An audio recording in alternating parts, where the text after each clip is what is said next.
What if a 10-year-old girl could do what doctors said was impossible?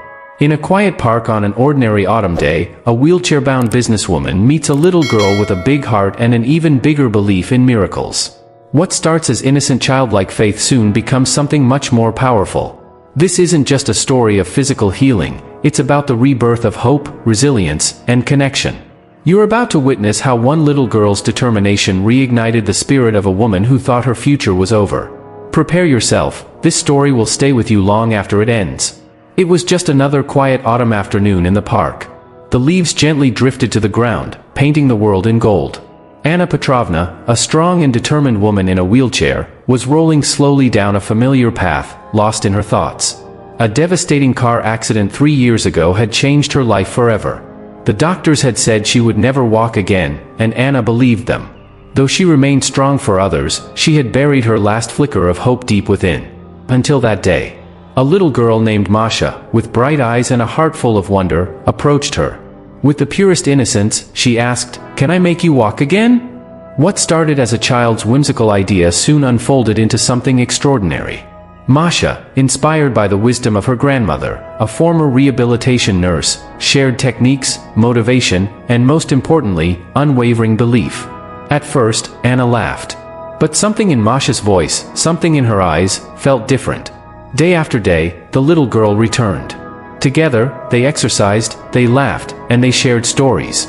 Slowly, miraculously, Anna began to feel again.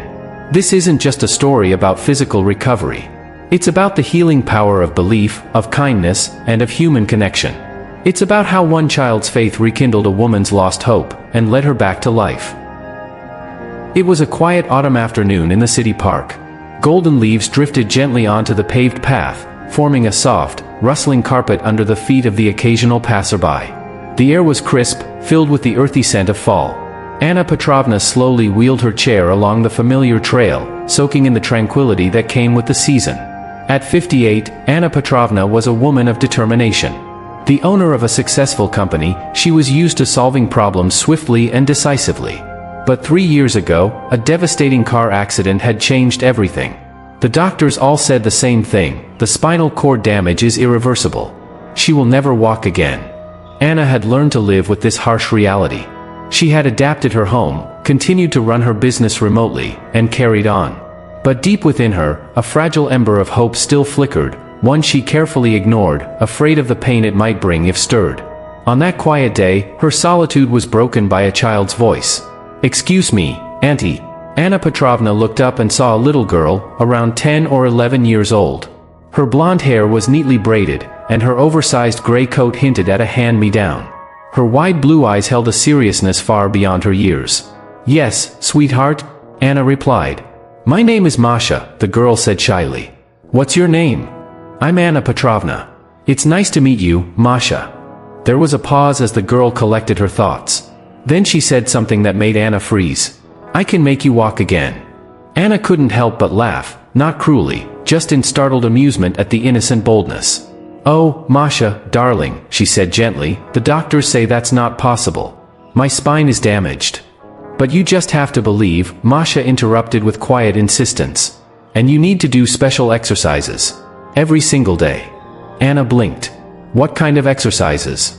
"Well," Masha said, crouching beside the wheelchair with all the seriousness of a wise old woman, "first, you have to try to move your toes every day, even if they don't move, you still have to try. And then, you should massage your legs with your hands. My grandma says blood needs to flow like a river." Something about the girl's words made Anna pause. It wasn't childish fantasy she heard, it was something older. Something strangely profound. "Where did you learn all this, Masha?" "From my grandma, Tatiana Mikhailovna. She used to work in a hospital with people like you. She says miracles happen to those who believe and work hard." Anna felt something stir in her chest. It was the same hope she had buried long ago, the same belief she once held before the white coats took it away. "And what if someone has no strength left to believe?" she asked softly. Masha looked at her seriously. "Then you ask someone to believe with you. Together is easier." That simple answer hit Anna harder than any doctor's diagnosis ever had. All her life, she'd prided herself on being self-sufficient. After the accident, she isolated herself even more, believing she had to endure alone. But now, sitting in front of her, was a child offering something she didn't even know she needed: companionship and hope. "Would you believe with me?" Anna asked. "Of course." Masha beamed. "Can I come visit you every day? We'll do the exercises together." Anna smiled. She didn't say yes out of belief in a miracle, but because there was no fear or pity in this child's eyes, only genuine desire to help. "All right," she said. "But first, I'd like to meet your grandmother. She lives right next to the park."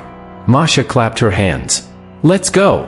They set off together, Anna in her chair, and Masha skipping along, chatting about school, her grandmother, and how exciting it would be when Auntie Anna started walking again. Tatiana Mikhailovna turned out to be a woman in her 70s with kind eyes and gentle wrinkles.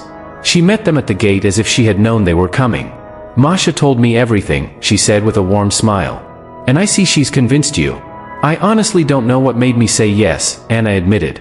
"Maybe the same thing that makes all of us believe in the impossible sometimes," Tatiana said. "Hope." Inside the house, she told Anna about her years working in rehabilitation, how the human body is often stronger than medicine admits, and how the human spirit can defy all odds. "I won't promise you a miracle," she said.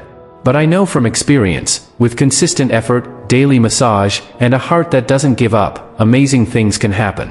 And even if you never walk again, you'll know you tried. And Masha will know she helped someone hold on to hope." That day marked the beginning of a new chapter in Anna Petrovna's life. Every afternoon at 3 p.m., Masha came to her house. They started with the smallest exercises. Masha massaged Anna's legs with her tiny hand. In a sleepy town, chatting all the while about school, friends, and dreams. The first week, nothing changed. But Masha's unwavering faith began to wear down the walls around Anna's heart. "Auntie Anna," she'd ask, "do you feel the blood running through your legs?" "I think I do," Anna whispered one day. And it was true, something was shifting. Then, 1 month later, it happened. Anna felt a slight tingling in her toes. At first, she didn't believe it. But the sensation came again. "Masha," she cried. "I felt something." The girl jumped with joy, clapping her hands. "I told you. Grandma was right." They hugged tightly, tears running freely. Tears of hope. Of belief returning. 2 more months passed. The tingling became stronger. Anna could now move her toes slightly. Her doctors were stunned. They spoke of rare cases, of partial recoveries, of mysteries they couldn't explain. But Anna knew the truth. The miracle didn't come from medicine alone. It came from a little girl's faith, her hands, her laughter, and her refusal to accept the word impossible. Then, one snowy winter morning, Anna felt strength in her legs. Trembling, she gripped the support rails. Slowly, painfully, she stood. One shaky step. Then another. "You're walking!" Masha shouted through tears, holding out her arms. "You're walking, Auntie Anna!" Anna took a few more steps and collapsed into the girl's embrace. "Thank you," she whispered, "for teaching me to believe again." "I told you I could make you walk," Masha giggled. "But really, you did it yourself. I just helped." Years passed. Anna Petrovna made a full recovery. She returned to her company, but now, part of her wealth went to helping people with disabilities. She founded a rehabilitation center and named it after Tatiana Mikhailovna.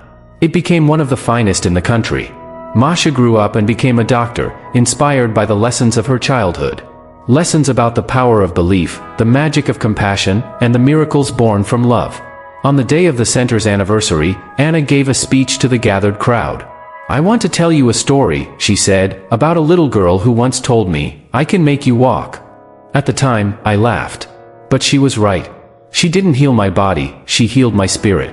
And that made all the difference." Among the audience sat an adult Masha, now a mother herself. She smiled, remembering that autumn day in the park, when 2 lonely souls met and changed each other's lives.